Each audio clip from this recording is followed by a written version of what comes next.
İmam Baqir əleyhissalam bu cür buyurmuşdu. Allah Teala imamları yerin sütunları qərar vermişdi ki, insanlar istiraba düşməsinlər. Onları İslamın sütunları və öz yoluna doğru hidayət vasitələri qərar vermişdir. Belə ki, onların hidayəti olmadan heç bir şəxs hidayət olunmaz. Başqa bir hədisdə İmam əleyhissalam buyurur ki, həqiqətən Allah peyğəmbərlərə və imamlara müvəffəqiyyət verir və özünün elm və hikmət xəzinələrindən başqalarına vermədiyi bir məqamı onlara bəxş edir.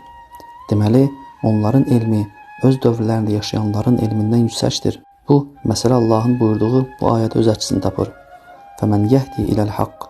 Haqqa doğru hidayət edən şəxs hidayət olunmağa daha layiqdir yoxsa? Və həmçinin başqa bir hədisdə buyurur ki, İmam Baqir əleyhissalam, Allah Teala imamları yerin sütunları qərar vermişdir ki, insanlar istiraba düşməsinlər.